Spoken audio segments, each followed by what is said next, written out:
یہ 20 22 24 26 28 30 یہ جفت راتیں ہوتی ہیں.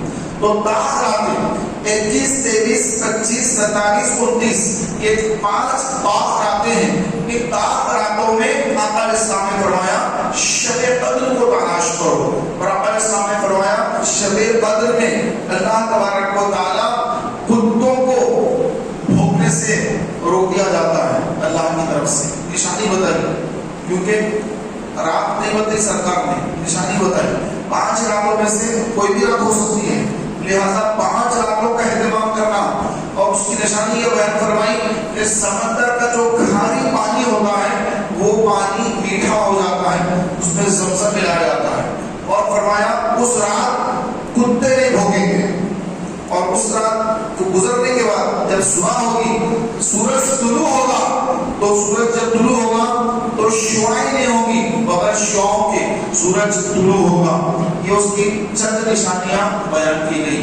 آقا علیہ السلام نے فرمایا کہ رمضان کا مہینہ جس کو ملے اور اس کی عبادت نہ کرے تو وہ شخص ہلاک ہو جائے, برباد ہو جائے.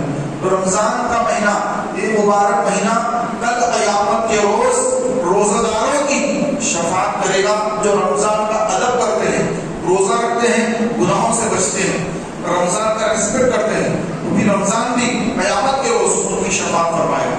اور جو لوگ رمضان کا ادب نہیں کرتے, ریسپیکٹ نہیں کرتے, رمضان میں بھی گناہوں کا سلسلہ جاری رکھتے ہیں, تو فرمایا کہ موت کے بعد قبر میں ان کو عذاب دیا جائے گا اور قیامت کے دن ان کے لیے دردناک عذاب ہے. آقا علیہ السلام نے فرمایا کہ رمضان کا ایک روزہ اگر کوئی مسلمان جان بوجھ کر چھوڑ دے یا توڑ دے تو پھر اللہ تبارک و تعالی سوجل کے پاس اگر زندگی بھر روزہ رکھے, زندگی پوری روزوں میں گزار دے, تب بھی اس ایک روزے کا ثواب حاصل نہیں کر سکتا.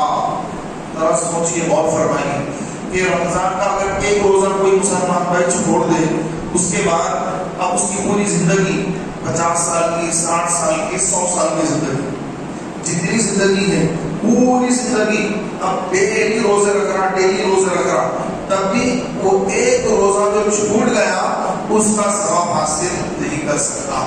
تو اس طرح اور فرمائیے کہ رمضان کے ایک ایک روزے کی کتنی اہمیت ہے. اور ہمارے مسلمان بھائی نعوذ باللہ کئی بھائی روزے چھوڑ دیتے ہیں, تھوڑی تھوڑی تکلیف پہ روزہ چھوڑ دیا, سر میں درد ہوا روزہ چھوڑ دیا, تھوڑا پیٹ میں درد ہوا روزہ چھوڑ دیا. نہیں بھائی, ایسا نہیں ہے. تھوڑی بہت تکلیف اگر ہو تو روزہ نہیں چھوڑ سکتے. روزہ چھوڑنے کی صورت یہ ہے کہ اگر آپ کی اتنی بڑی بیماری ہے کہ اگر روزہ رکھیں گے تو بیماری اور بڑھ جائے گی, یہاں تک کہ موت واقع ہو جائے گی. خطرہ ہے, موت کا خطرہ ہے, یا بیماری شدید طور پہ بڑھ جائے گی. ایسی صورت میں روزوں کو پار نہ کرنے کی اجازت ہے. کوئی سفر پہ ہے, حالت سفر میں ہے یا بیمار ہے تو بات رکھ سکتا ہے, لیکن تھوڑی سی چھوٹی موٹی تکلیف آئی, بیماری آئی, روزہ چھوڑ رہے ہیں, یہ بہت بڑا گناہ ہے. آقا صلی اللہ علیہ وسلم نے فرمایا کہ جو رمضان کا روزہ جان بوجھ کے چھوڑے گا 9 لاکھ سال جہنم کی آگ میں جلے گا. 9 لاکھ سال. کیسا ہم اس کو اللہ تعالیٰ کے پاس حساب ہوتا ہے. ایک روزہ چھوڑنے پر 9 لاکھ سال کی بات جہنم کا عذاب, 9 لاکھ سال. اللہ اکبر. تو میرے پیارے بھائیوں, رمضان شریف یہ مبارک مہینہ ہے. یہ مبارک مہینہ جب تشریف لاتا ہے تو مسلمانوں کا رزق بڑھ جاتا ہے, مومنوں کا رزق اللہ تعالیٰ نہیں بڑھا دیتا ہے کہ آدمی اس رمضان کے مہینے میں جو کچھ کھاتا ہے, پیتا ہے, پہنتا ہے, حساب نہیں لے گا اللہ تعالیٰ, حساب نہیں ہوگا. رمضان سے ہٹ کر جتنے 11 ماہ ہیں ان 11 مہینوں میں بندہ کھائے, پیے, پہنے, سب کا حساب دینا ہوگا. لیکن رمضان میں جو کھائے, پیے, پہنے کوئی حساب نہیں ہے. اس لیے آپ نے کہا فرمایا اگر میری امت کو معلوم ہو جائے کہ رمضان میں کیا ہے تو میری امت یہ تمنا کرے گی کہ کاش سارا سال رمضان ہوتا. میرے پیارے بھائیوں, رمضان شریف کی بہت زیادہ فضیلت ہے. ہمارے آقا صلی اللہ علیہ وسلم رمضان کے مبارک مہینے میں مکمل قرآن پاک ختم کرتے. قرآن تراویح میں بھی ختم فرمانا یہ بھی سنت, اور دیکھ کے قرآن پڑھنا یہ بھی سنت.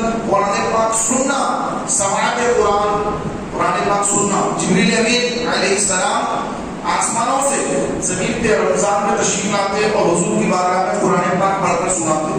جبریل پڑھ رہے ہیں, سرکار صلی اللہ علیہ وسلم سن رہے ہیں, تو قرآن سننا, قرآن پڑھنا یہ رمضان کا خاص اہتمام ہے. رمضان کے مہینے میں قرآن پاک کی تلاوت کریں, لڑائی جھگڑا نہ کریں, غصہ, جھگڑا, فتنہ, فساد, اس سے اپنے آپ کو بچائیے کہ یہ جھگڑوں سے آپ کو کچھ حاصل ہونے والا نہیں ہے. رمضان کا مہینہ ہے, مسجدوں کا ادب کریں. مسجدوں میں جھگڑے بہت ہوتے ہیں. رمضان کا مہینہ آتا ہے, کئی قسم کے لوگ مسجدوں میں آتے ہیں جو سال بھر نہیں آتے, رمضان میں آتے ہیں اور آ کر یہ ایسا وہ ایسا کئی دنوں سے لوگوں سے جھگڑے کرتے ہیں. آپس میں مار پیٹ ہوتی ہے, گالی گلوچ ہوتی ہے, یہاں تک کہ پھر جا کر کیس بک ہو جاتا ہے, پولیس اسٹیشن میں کیس بک ہو جاتے ہیں. اتنے جھگڑے ہوتے ہیں. شیطان تو بند ہے. سرکار علیہ السلام نے فرمایا کہ چاند نظر آتی شیطان بند کر دیا جاتا ہے, قید کر دیا جاتا ہے, اس کے باوجود بھی گناہ ہو رہے ہیں. تو یہ گناہ کیوں ہو رہے ہیں؟ یہ نفس کی وجہ سے. نفس جو ہے نا ہمارا, یہ گناہوں پر دلیل کر دیتا ہے. میرے پیارے بھائیوں, ہمارے آقا نبی کریم صلی اللہ علیہ وسلم نے رمضان شریف کا ادب کرنے کا حکم دیا ہے. رمضان کے مبارک مہینے میں تم اپنے آپ کو گناہوں سے بچاؤ اور جہنم سے بچاؤ. یعنی گناہوں سے بچے گا تو جہنم سے بچے گا. اللہ تعالیٰ قرآن پاک میں کیا فرمایا؟ یا ایھا الذین آمنوا کتب علیکم الصیام کما کتب علی الذین من قبلکم. اے ایمان والو, تم پر روزے فرض کیے گئے. قرآن میں کہا حکم دے رہا ہے کہ تم پر روزے فرض کیے گئے, کما کتب علی الذین من قبلکم, جیسے کہ تم سے پہلے والوں پر اللہ نے روزے فرض کیے تھے. تم پر بھی فرض کیے, تم سے پہلے والوں پر بھی روزے تھے. ایسا نہیں کہ تمہیں کو روزے ملے ہیں, تم سے پہلے والوں پر بھی اللہ نے روزے فرض کیے. حضرت نوح علیہ السلام, ابراہیم علیہ السلام, موسیٰ علیہ السلام, داؤد علیہ السلام, عیسیٰ علیہ السلام, پہلے کے جو انبیاء گزرے ان کی امتوں پر بھی اللہ نے روزے فرض کیے. لیکن ان کے روزوں میں ہمارے روزوں میں فرق یہ ہے کہ یہود جب روزہ رکھتے تو سحری نہیں کرتے, اور مسلمان جب روزہ رکھتے ہیں وہ سحری کرتے ہیں. تو یہ سحری کرنا مسلمانوں اور یہودیوں میں روزوں کا فرق ہے. آقا علیہ السلام نے فرمایا کہ سحری کا کھانا کھایا کرو, سحری کھایا کرو, کہ سحری میں اللہ نے تمہارے لیے برکت رکھی ہے. تو پیارے بھائیوں, پھر آگے اللہ فرما رہا ہے لعلکم تتقون, تاکہ تم متقی پرہیزگار ہو جاؤ, تم پرہیزگار ہو جاؤ, متقی ہو جاؤ. تو روزہ رکھنے سے آدمی متقی ہوتا ہے, پرہیزگار ہوتا ہے, اس کے اندر اللہ کا خوف پیدا ہوتا ہے, تقویٰ پیدا ہوتا ہے. ایسا کہ آدمی روزہ رکھا, اب اس کو اگر بھوک لگ رہی ہے, پیاس لگ رہی ہے, تو گھر میں کھانا اور پانی موجود ہے اور کمرے میں اکیلا بیٹھا ہوا ہے, اگر وہ کچھ کھا لے پی لے کوئی دیکھنے والا نہیں ہے, لیکن اس کے باوجود وہ کھانے کو ہاتھ نہیں لگاتا, پانی کو ہاتھ نہیں لگاتا کہ نہیں پوری دنیا مجھے نہیں دیکھ رہی ہے, تو گھر کے اندر کمرے میں بند کمرے میں بیٹھا ہوں, مجھے کوئی نہیں دیکھ رہا ہے یہاں پر, مگر میرا اللہ مجھے دیکھ رہا ہے, میرا پروردگار مجھے دیکھ رہا ہے. ہرگز پانی نہیں پیوں گا, چاہے کتنی پیاس لگے پانی نہیں پیوں گا, کتنی بھوک لگ جائے کھانا نہیں کھاؤں گا. یہ ہے تقویٰ, یہ ہے اللہ کا خوف. اس کے اندر اللہ کا خوف پیدا ہو رہا ہے, وہ ڈر رہا ہے اللہ سے کہ نہیں ساری دنیا نہیں دیکھ رہی کوئی بات نہیں, لیکن اللہ تو مجھے دیکھ رہا. یہ چیز اس کے پاس رہے گی, اللہ کا خوف. جب رمضان ختم ہوگا, جب کوئی گناہ اس کے سامنے آئے گا اور وہ گناہ کرنے پر قادر بھی ہو جائے گا, کوئی اس کو نہیں دیکھ رہا ہے, لیکن اس کا رمضان میں ذہن بن چکا ہے کہ اللہ مجھے دیکھ رہا ہے, اگر کھاؤں گا پیوں گا تو اللہ مجھے دیکھ رہا ہے, روزہ ٹوٹ جائے گا میرا. دنیا والے تو سمجھیں گے کہ یہ تو روزے سے مسجد میں آؤں گا اور روزداروں کے ساتھ بیٹھ کر افطار کر لوں گا, تو لوگ یہی سمجھیں کہ ہاں بھائی یہ بھی روزہ ہے, ان کے سوال پیدا ہوتا روزہ نہیں رکھنے کا, یہ بھی روزہ رکھا ہوگا. ساری دنیا سمجھے گی روزے سے, گھر والے والدین بھائی بہن سب سمجھ رہے روزے سے, لیکن اگر کھا لیا پی لیا تو اللہ کو معلوم ہو جائے گا. اس خوف سے وہ نہیں کھاتا نہیں پیتا, تو وہ کیفیت ہر گناہ سے اٹھے گی. رمضان گزرنے کے بعد بھی وہ گناہوں سے بچا رہے گا, تقویٰ پیدا ہوگا. اور یہی ذکر اللہ تعالیٰ فرما رہا ہے کہ اے ایمان والو تم پر روزے فرض کیے گئے جیسے تم سے پہلے والوں پر فرض کیے گئے تھے تاکہ تم متقی ہو جاؤ، پرہیزگار ہو جاؤ۔ تو یہ روزے ہمیں پرہیزگار بنانے کے لیے رمضان تشریف لاتا ہے۔ آقا علیہ السلام نے فرمایا صوموا تصحوا، روزہ رکھو صحت یاب ہو جاؤ گے۔ روزہ رکھنے والا صحت یاب ہوتا ہے، کھانا نہیں کھا کے صحت یاب ہوتا ہے۔ کھانا کھانے سے پیٹ بھر تین ٹائم سال بھر کھا رہا ہے تو کئی بیماریاں پیٹ میں جنم لے چکی ہیں۔ یہ بیماریاں جو پیٹ کی بیماریاں ہیں یہ ختم کیسے ہوں گی؟ یہ ختم کرنے کا طریقہ ہے، اللہ نے انسان کو بنایا، پھر انسان کو کیسے صحت مند رکھنا ہے یہ اللہ کو معلوم ہے، اس لیے اللہ نے مسلمانوں پر روزے فرض کر کے ان کو صحت یابی عطا فرمائی ہے۔ اس انسان جب بھوکا رہتا ہے 15 گھنٹے 16 گھنٹے یا 14 گھنٹے بھوکا رہتا ہے، پیٹ میں کھانا نہیں ہے، پانی نہیں ہے، پیٹ بالکل خالی ہے، تو پیٹ کے اندر پہلے سے جو گندگی پیدا ہو چکی تھی تو اب وہ بیماری اختیار کرنے والی تھی، ہو سکتا ہے کینسر بڑھانے والی تھی یا اور پیٹ کی بیماریاں شروع ہونے والی تھی۔ لیکن بندہ جب روزہ رکھتا ہے تو کھانا نہیں کھاتا، پانی نہیں پیتا، پیٹ خالی ہے، اب پیٹ میں جو گندگی ہے ہمارا معدہ اسی کو ہضم کرنا شروع کر دیتا ہے، اس کی پیٹ کی بیماریاں ختم ہو جاتی ہیں، اور جس کی پیٹ کی بیماریاں ختم ہو جاتی ہیں تو اس کو ہر بیماری سے شفا ملنا شروع ہو جاتی ہے، کیونکہ پیٹ یہ تمام چیزوں کی اصل ہے۔ اگر پیٹ کی بیماری میں بندہ مبتلا ہو جاتا ہے تو پھر کئی بیمار مبتلا ہو جاتا ہے۔ پیٹ کی بیماری سے شفا ہو گئی تو اس کو تمام بیماریوں سے آہستہ آہستہ شفا حاصل ہو جاتی ہے۔ لہٰذا پیارے بھائیوں، رمضان کے روزے کسی صورت نہ چھوڑیے، ایک روزہ بھی نہ چھوڑنا چاہیے، کیونکہ یہ روزے ہمارے لیے آخرت میں تو ثواب ہے اور دنیا میں بھی ہمارے لیے یہ صحت ہے، یہ تندرستی ہے۔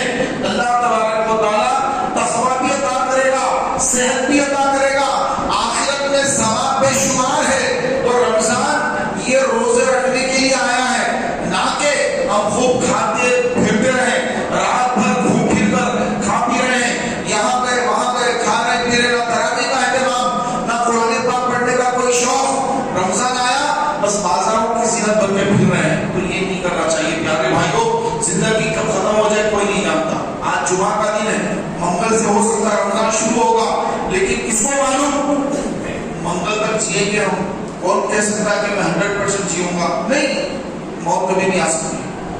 ابھی بھی لوگ مر رہے ہیں، 1 گھنٹے تک لوگ مریں گے، 2 گھنٹے تک، رمضان تک لوگ انتقال کرتے جائیں گے، رمضان میں بھی مریں گے۔ تو کئی ایسے لوگ ہیں جن کو رمضان دیکھنا نصیب نہیں ہوگا، وہ رمضان سے پہلے دنیا چھوڑ کر چلے جائیں گے، رمضان ان کی زندگی میں آنے والا نہیں ہے۔ ابھی رمضان کو 4 دن ہے، 4 دن میں پتہ نہیں کتنے جنازے اٹھیں گے، کتنے لوگ قبروں میں چلے جائیں گے۔ ہم نہیں جانتے کہ رمضان ہمیں ملے گا یا نہیں ملے گا، کوئی گارنٹی کسی کی نہیں ہے، کسی کی گارنٹی نہیں کہ اگلے جمعے تک زندہ رہیں گے۔ اگلا جمعہ رمضان کا پہلا جمعہ ہے، لیکن وہ جمعہ ہمیں دیکھنا نصیب ہوگا نہیں ہوگا، کوئی گارنٹی نہیں ہے۔ اگر رمضان مل جاتا ہے، رب تعالیٰ رمضان عطا کرے، رمضان کی قدر کیجیے، رمضان میں اپنے کام کو کم کر دیجیے، دوپہر کے بعد قیلولہ کیجیے، آرام کیجیے۔ کہ آپ علیہ السلام نے فرمایا کہ ظہر کی نماز کے بعد کچھ دیر کے لیے آرام کر لو، جس کو قیلولہ کہتے ہیں۔ آپ علیہ السلام کی سنت مبارکہ ہے، آپ علیہ السلام ظہر کی نماز کے بعد کچھ دیر آرام فرماتے تاکہ رات میں عبادت کے لیے آسانی پیدا ہو جائے۔ تو تھوڑی دیر آرام کر لیں ظہر کے بعد، کام کا بوجھ زیادہ نہ بنا لیں، اتنا کام کر رہے کہ بندہ تھک گیا، روزہ رکھنے کی کیفیت نہیں ہے، ایسی کنڈیشن نہ کر لیں۔ فجر سے کام شروع کر کے ظہر تک کام ختم کر دے، ظہر کے بعد کچھ دیر آرام کر لے اور کچھ قرآن پاک کی تلاوت، کچھ ذکر کر لے، اور اپنی صحت کا خیال رکھتے ہوئے رمضان کے پورے روزے مکمل ادا کرے۔ اگر روزہ چھوٹ جاتا ہے تو یہ بہت بڑا نقصان ہے۔ روزہ رکھنا یہ اللہ کا حکم ہے، اور جو اللہ کے حکم کے خلاف کام کرتا ہے اللہ تعالیٰ دنیا میں بھی اس کو ذلیل کر دیتا ہے، آخرت میں رسوا کر دیتا ہے۔ میرے پیارے بھائیوں، ہمارے آقا نبی کریم صلی اللہ علیہ وآلہ وسلم رمضان کے مہینے میں اعتکاف فرماتے، کبھی تو 1 مہینے کا اعتکاف، تو کبھی 10 دن کا اعتکاف، اور 10 دن کے بارے میں فرمایا آقا علیہ السلام ہر سال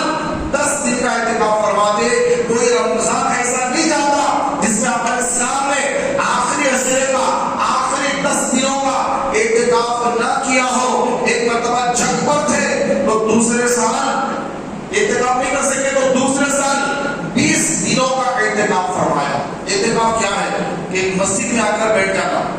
20 رمضان کو مغرب سے پہلے عصر کے وقت پر مسجد میں آ کر اعتکاف کی نیت کرنا کہ اے اللہ چاند رات تک، اب سے لے کر چاند رات تک میں مسجد میں اعتکاف کر رہا ہوں. نویت سنت الاعتکاف، اعتکاف کی نیت کر کے اب مسجد میں رہ جانا چاند نظر آنے تک.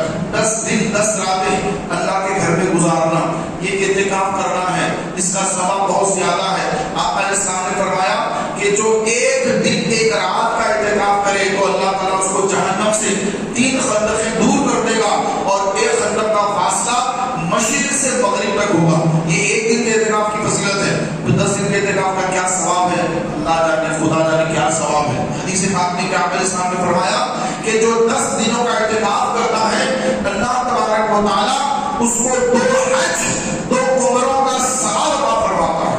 2 حج 2 عمریں. حضرت عبداللہ ابن عباس، حضرت عبداللہ ابن عمر، یہ بہت زیادہ متبع سنت ہے، بہت زیادہ سنتوں پہ عمل کرتے ہیں. ایک مرتبہ رمضان کے مہینے میں ایک شخص آپ کے پاس آیا، آپ اعتکاف میں تھے، آ کر کہا کہ حضرت میں بہت پریشان ہوں، قرضے میں ڈوبا ہوا ہوں، فلاں شخص کا قرضہ باقی ہوں، آپ کو بہت مانگتا ہے، آپ چل کر میری تھوڑی سفارش کر دیں کہ مجھے کچھ مہلت مل جائے، میں بہت پریشان ہوں. وہ آدمی میرا قرض مانگ رہا ہے، میرے پاس دینے کو پیسہ نہیں ہے، مجھے کچھ دنوں کی مہلت مل جائے. وہ میری بات نہیں سن رہا ہے، سختی کر رہا ہے، ذرا آپ چل کر سفارش کر دیں. آپ کا بڑا ادب کرتا ہے، آپ کی بڑی تعظیم کرتا ہے. ہاں ہوتا ہے ایسا کہ جو نیک دیندار لوگ ہوتے ہیں تو ان کو لوگ مانتے ہو کی بات سنتے ہیں. تو پھر حضرت عبداللہ ابن عمر رضی اللہ تعالیٰ عنہ مسجد سے نکل کر اس کے ساتھ تشریف لے گئے. اب حضرت عبداللہ ابن عمر کے غلام بھی ساتھ میں تھے. انہوں نے کہا کہ حضور آپ کا تو اعتکاف ہے، آپ اعتکاف میں باہر کیسے جا رہے ہیں؟ اعتکاف میں تو باہر نہیں جا سکتے، اعتکاف ٹوٹ جائے گا.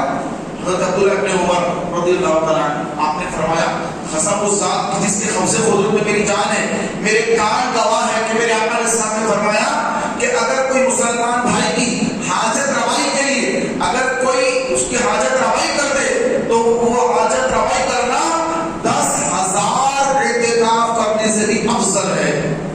اپنے مسلمان بھائی کی کوئی تکلیف دور کرنا، اس کے کام آنا، اس کی مشکل دور کرنا، اس کا کوئی کام بنانا، یہ اتنا زیادہ ثواب ہے کہ 10,000 اعتکاف کرنے سے بھی زیادہ اپنے ایک مسلمان بھائی کی تکلیف دور کرنا، اس کی حاجت روائی کرنا، اس کے کام آنا، یہ اتنا بڑا ثواب ہے. تو آپ مسجد سے نکل گئے اور اعتکاف توڑ دیا اور جا کر اپنے اس مسلمان بھائی کی آپ نے مدد فرمائی. تو میرے پیارے بھائیوں، اس سے یہ پتا چلا کہ مسلمانوں کی تکالیف کو دور کرنا، ان کی مشکل آسان کرنا اتنا بڑا ثواب ہے. تو جو لوگ مسلمانوں کو تکلیف میں مبتلا کر دیتے ہیں، پریشانی میں ڈال دیتے ہیں، ان پر ظلم و ستم کے پہاڑ توڑ دیتے ہیں، قیامت کے روز کیا حال ہوگا ان کا، کیسے دردناک عذاب میں اللہ تعالیٰ کو مبتلا کر دے گا. رمضان کا مہینہ آنے والا ہے. ماہ رمضان کی آمد سے پہلے پیارے بھائیوں رمضان کا استقبال کریں، اپنے آپ کو ہر طرح سے تیار کر لیں، حجامت بنا لیں، منہ بغل منہ زیر ناک صاف کر لیں اور اپنی صاف صفائی کریں. ظاہری صاف صفائی بھی کریں، باطنی صاف صفائی بھی کریں. دل سے بغض و عداوت کینہ نکال دیں اور ہر مسلمان کے دل میں محبت رکھیں کہ آقا علیہ السلام امت سے محبت فرماتے ہیں، آقا علیہ السلام امت سے محبت کرتے ہیں، ہم بھی مسلمانوں سے محبت کریں. چلو میرا مسلمان بھائی کوئی بات نہیں درگزر کر دے کہ جذبات کہ میں ایسا کر دوں گا، میں یہ کر دوں گا، نہیں. تو آپ کی بھی بہت ساری غلطیاں ہیں، اللہ تعالیٰ اگر دلیل فرمائے تو کوئی بچ نہیں سکتا. لہٰذا پیارے بھائیوں ماہ رمضان شریف کی آمد ہے. ماہ رمضان سے پہلے ہر معاملہ نپٹا لیں. رمضان کی عید کی تیاری بھی کر لیں کہ رمضان میں تراویح پڑھنا ہوگا، عبادت کرنا ہوتا ہے، نہ کہ بازار پھر رہے ہیں، شاپنگ. ارے یہ رمضان کیا شاپنگوں کے لیے آیا ہے؟ یہ تو روزہ رکھنے کے لیے، تراویح کے لیے آیا ہے. تو رمضان سے پہلے عید کے کپڑے خرید کر رکھ لیجیے آپ. عید کی رات، چاند کی رات اور دیگر رمضان کی متبرک راتوں میں گھوم پھر کر وقت ضائع کرنے کے بجائے مسجد میں اعتکاف بیٹھیے، گھروں کے اندر اللہ کا ذکر کیجیے تاکہ رمضان کی برکتیں حاصل ہوں. اللہ تعالیٰ کی بارگاہ میں دعائیں کہ مولا تبارک و تعالیٰ ماہ رمضان کی خوب برکتیں ہم سب کو نصیب فرمائے اور رمضان دیکھنا نصیب فرمائے، رمضان میں عمرہ کرنا نصیب فرمائے آمین بجاہ نبی امین صلی اللہ تعالیٰ علیہ وسلم.